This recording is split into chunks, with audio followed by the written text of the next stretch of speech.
One of the things that I love is that two films idea of your life. And there's like two stories you can tell. One that is safe and full of regret, and one that is risky and full of pride and joy.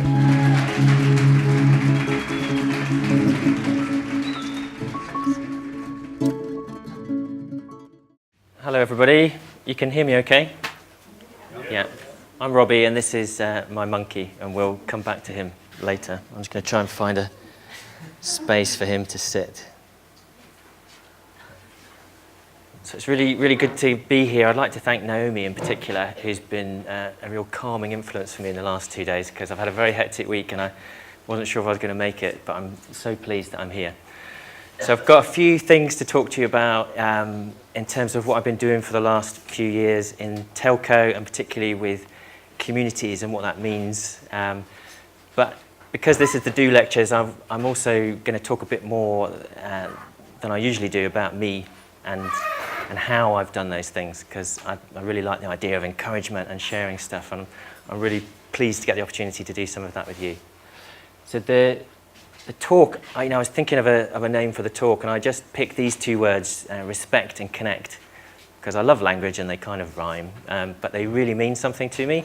So these are the words, these are the concepts that really get me out of bed in the morning. So regardless of what I'm doing, I really believe in respect, in the respect that exists between two people no matter where they are. And I really think that the ability of people to connect with each other is one of our most precious possessions as a human race, and something that's only going to become more powerful for us as we move into the 21st century. I think of the 21st century as the human century. Even though there's a lot of talk about technology, I think ultimately it's the fundamental things that make us human and that power human connections, which are going to be much more important than technology in the long run. So they're the two words that I put up there because they're the things that fuel my energy and keep me going. And sometimes we all need that. We all need to remember what's important to us. Now the other thing I love is words, and I learned a new word today actually. I was familiar with the concept, but I was looking it up, and I found this word, stelliferous. Does anybody know what stelliferous means? Wow, okay, that's brilliant, because talks are brilliant and inspiration is brilliant, but I think if you can at least learn one practical thing, that you didn't know before, my time is not entirely wasted. So stelliferous means having or an abundance of stars. Having or an abundance of stars. I just love that word, right? And what I didn't know was that stelliferous is also one of the eras of the universe. So when you think about the entire history of the universe, the longest possible time frame that humans can possibly imagine, the universe splits into 5 eras. And we are living now in the second era. The first era was called the Primordial Era. From the Big Bang, 14 million years later, we've just started the stelliferous era. I didn't know that, I didn't know that the universe was so incredibly young. And the stelliferous era started 150 million years after the Big Bang, but it will go for 100 trillion years. 100 trillion years. It's an unimaginable time frame. And we're just at the start of it. 14 billion years is just at the start. But that is the period of the whole cycle of the universe, stelliferous. That's the period when stars are born and stars die. And at 100 trillion years in the future, there'll be no more stars. There'll be no more new stars. But the universe will continue for 3 more incredibly long epochs until the stars gradually diminish and die and turn into black holes and fade away. And eventually, an unimaginable time in the future, there'll be nothing left, just protons slowly decaying. And when you think about that, if you try and think about that incredible timeline, it just makes me feel like so incredibly privileged to be alive right now, because there's such a short period in that entire time frame of the universe when we can even be alive.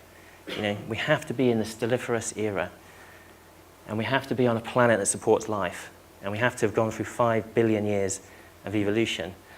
So stelliferous is a word that I'm going to remember, because whenever I get annoyed with somebody's doing my head in, I'm going to think to myself, stiliferous, stiliferous. Because that word is going to remind me that that person, even if I'm annoyed with them, that person is also an incredibly amazing kind of entity in the universe. And it's an incredibly privileged position that we're in, that we can be here today in this farm in Wales within that enormous time frame of the universe. And that's the kind of thing that I mean when I talk about respect. I think, how can you not respect another human when we're all such amazingly unique and unusual entities in the universe? And that picture, by the way, is probably, you have seen that before, even if you haven't heard the word stiliferous. So that's the famous blue marble picture taken from Apollo 17 in 1973, which really changed the way that human beings thought about themselves. So that's stiliferous and the universe and everything else. And this is a bunch of people 7, 8 years ago. So that's me, looking slightly younger, under the G of GiffGaff. And this is the startup team for that enterprise. And what we were all about in 2009 was trying to do telecoms differently. So I'd worked in telecoms for about 10 years by then, and I'd got very jaded with it, because the telecoms industry, like a lot of big businesses, doesn't treat people like people, doesn't treat customers like people. It just treats customers like numbers and sources of revenue. And even within telco, there was an acknowledgement of that, which is, you know, a credit to them. And what we were trying to do here was to redress that, to kind of create a telecoms company that put customers at the center of the business in a real way, not just as a marketing slogan. So I joined the startup team. This is a few months before we launched, and you can see, you know, there's a lot of happy faces there because it was a fantastic project. And I worked on that project for the next 3 years. And that's the first time that we came across communities, because the way that we put the customer at the center of the business was to build a place online and invite people to come there. And that's what we called our community. And community since then, or you know, maybe even at the time, has come to mean 100 different things. But when I say community, I really mean a deep type of community, a community that instills those virtues of respect and connectedness. And this is a relationship map from the GiffGaff community, actually. And I've taken out the details for privacy purposes, but each box represents a person, a real customer in the GiffGaff community. And the lines represent their relationships with each other, how they're connected. And the reason we could build a map like that is because we took the time to really understand those people as people. And that is what made the difference to that company in the end. You know, the fact that we didn't treat them like numbers or sources of revenue, we actually got to know them, their names, their jobs, their struggles, their joys, and we built these pictures up over a long time. You know, the GiffGaff community is 7 years old now, and some of these people have been there from the start. And we've been there through them with the community managers in the team. You know, some of them have been sick, we sent them flowers, we've met them, we know their kids' names, some of them have got married, some of them have had horrendous arguments, you know, they've forgotten to be stiliferous, they've got annoyed with each other and caused arguments, but that's all part of life. And that really is the difference, what's on the screen there, you know, between just saying something and actually doing it. You know, to actually do something is a lot harder than just saying it. And the communities we build at GiffGaff, and since for other companies, that's why they work, you know, and they really did work at GiffGaff. And I must remember that this slide will take a bit longer to go. But, you know, 3 or 4 years later, the company was really flying in the telco space. So a lot of these MVNOs, these virtual networks, came and went really quickly, and GiffGaff hung around. And it was very commercially successful. But what I really love on that slide behind me is that we had the highest customer satisfaction of any telco in the UK and the highest net promoter score. So on the one hand, we were taking cost out of the business, but on the other hand, we were actually delivering a so much better experience because we properly respected the customers and we really listened to what they said. They got involved in every aspect of the business, from delivering SIMs to creating marketing to answering questions. And some of them would spend up to 10 hours a day on our online community, hanging out, meeting each other, doing things at 3 o'clock in the morning to help somebody who was having a problem with an iPhone. We also had a guy called Andy Zero at the time who was an ex-network engineer, and he used to spend his weekends driving up and down the M4 with 3 phones. So he was measuring the mobile signal and then telling our network engineers where there were problems with the network. So they would do all these kinds of crazy things that we never imagined. They used to write our apps for us. The first iPhone app for GiffGaff was written by a customer. Everything, right? And all because we treated them with respect. So coming out of GiffGaff, I was still really energized by that whole experience. And I just loved the sense of what was possible for a brand and for a company when you started to trust people, when you started to give them respect and you started to connect with them in a meaningful way rather than just see them at the end of a TV ad or a marketing campaign. And so I pitched the board of Telefonica that we could set up a separate company to do the same thing, but not just in telecoms. And we called that company Standing on Giants. And the reason I picked the name Standing on Giants, because I had 2 choices at the time. It turned out that Telefonica, as an enormous corporation, had people who did everything. And it turned out there was a guy who just did names of companies. And he said, well, you've got 2 choices, Robbie. You can either pick a name like Bluebell or something meaningless because it will be good for SEO, or you can pick a name that has a narrative that has some meaning to it. And it didn't take me long to decide because, as you can see, I love words, I love stories, I love meaning. So picked Standing on Giants because it came from the famous quote by Sir Isaac Newton, who, when he was asked towards the end of his life how he'd achieved so much, he didn't say, well, just because I'm a bloody genius. He said, it's because if I've seen further, it's because of standing on the shoulders of giants. He said it in kind of older English than that, but the sense of it is really clear that he fundamentally acknowledged the power of a collective, of all the people who'd come before him, and he wasn't just taking credit himself. And that's really at the heart of what I want to do with companies through communities. So the company that I set up with Vincent Boon, who is the person standing next to me in the GiffGaff picture, is called Standing on Giants. And what we're all about is the enduring importance of human relationships. Whether that's in our company or the communities we create or the supplier relationships we have or the clients that we deal with. That's what I think is the key. And all of those things, they're all connections and they all have to have that same flavor of respect running through them.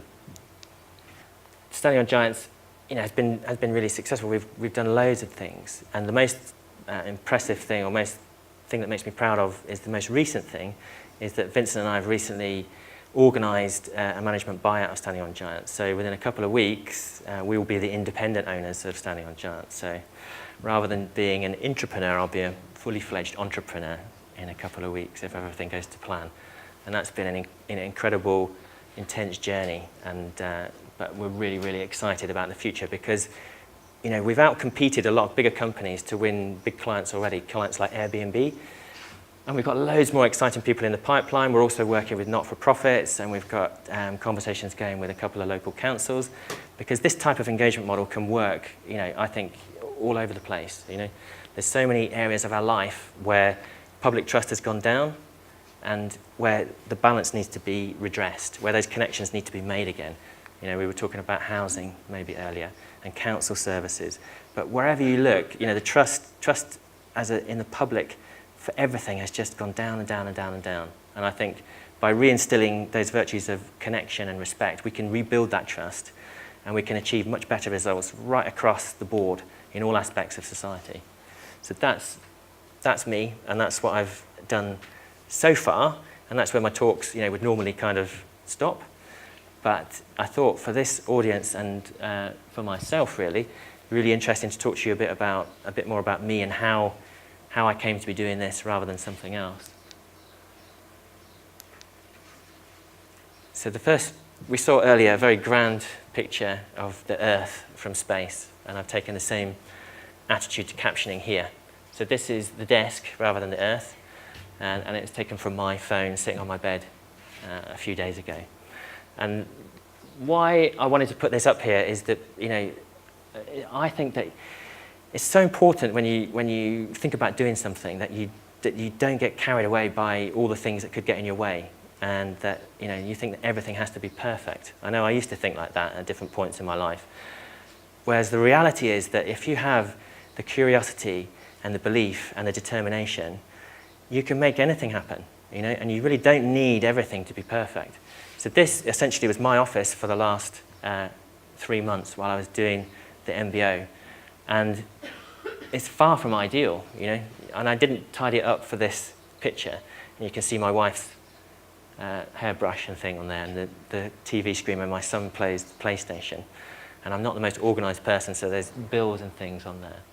And there's also a couple of things like the little Tintin figures that are just there to, you know, remind me of why I'm doing what I'm doing. That spirit of adventure that I love from the Tintin stories. Every time I get a bit down, I just look at those little figures.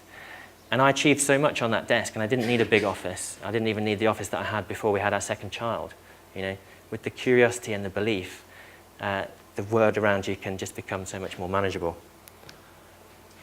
Another thing that can really hold us all back is doubt and fear. And this picture is the Woolwich Arsenal about 100 years ago. And anyone who doesn't know, the Woolwich Arsenal was like Europe's biggest munitions factory. It employed 80,000 people at the time of the First World War. And what I didn't know until recently is that on my dad's side, 4 generations of my dad's family worked in this factory as manual labourers. And I didn't know that in particular, but what I did know was that I was working class, and I didn't have an example in my family of someone who'd ever done what I was trying to do. And there were times when I, for sure, felt like this wasn't for me and I couldn't do it, and I wouldn't have the whatever it took to do something like that. So fears and doubts always creep in. And even when I looked at my skills and talents, again, there was a nagging voice in my head saying, you haven't got the skills to do this. You know, you can't do this. This is a test that I did not so long ago called the Gallup Strength Finder, and it's a great test, right? And I felt very good when I got these 5 things coming out. Until I learned that there's buckets for these strengths and skills, right? There's 4 buckets. And all my skills were in one bucket, you know.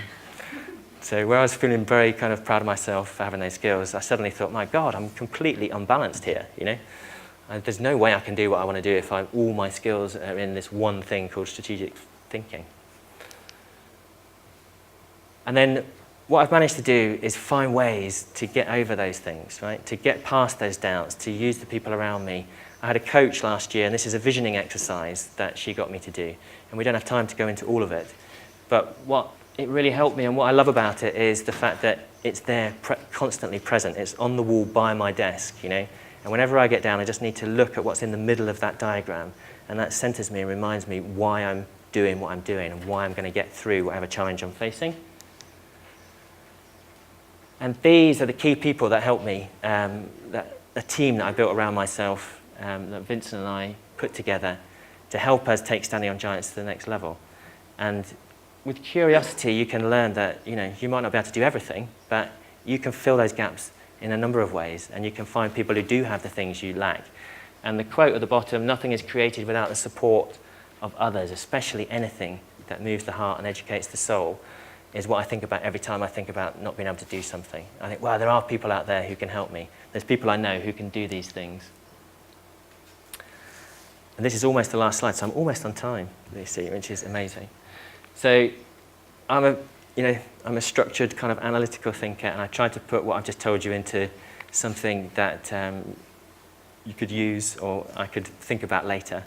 So it might not be perfect now, but I know the theme for your week is curiosity, and I loved that theme when I heard about it from Naomi, because I've always been curious. It's a natural thing that did come to me, and why I looked into the universe and why I found out that the universe had 5 ages and we were in the stelliferous era. But I think curiosity is easy when it's about the world. It's a bit harder when it's about other people, because we're so sure of ourselves and we're so brilliant. And it's very, very hard to have real curiosity about yourself. But the value, I think, comes from the harder things. You know, every time you're confronted with a problem you can't help, you can't solve, curiosity rather than fear about that situation is what will move you forward. And learning how to use other people can't begin until you've had proper curiosity about yourself. And that, I think, is genuinely the hardest thing of all, but the most rewarding and the most productive. And when you get that curiosity going and you learn things, it really clarifies your belief. And that shapes your goals. And that gives you, in my experience anyway, the motivation you need to fulfill things. Because getting anything done is bloody hard. You know, the world is a place that doesn't want things to happen. You know, the stelliferous era will end and we'll go into the dark ages and all the protons will decay. Entropy is the nature of the world. So to make anything happen, you really have to have all these three things. And it all starts with curiosity, curiosity about the self. The last thing is coming back to the monkey almost on time. So there's a concept that you may be familiar with from Buddhism about the chattering monkey. And the chattering monkey is something that we all have, no matter how confident we appear on the outside or no matter how much we've achieved. It's just an intrinsic part of being human. The chattering monkey is what the Buddhist sages or masters, whatever you call them, used to capture the essence of that voice in your head that's always saying, you can't do this, you can't do that, distracting you from things, chattering away. And the secret, apparently, is not to pretend you don't have the monkey. You know? You can't get rid of the monkey. The secret is to embrace the monkey, to listen but not believe what the monkey's saying.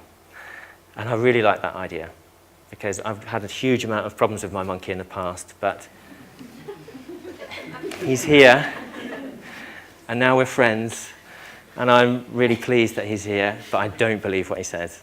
So thank you. Thank you, everybody.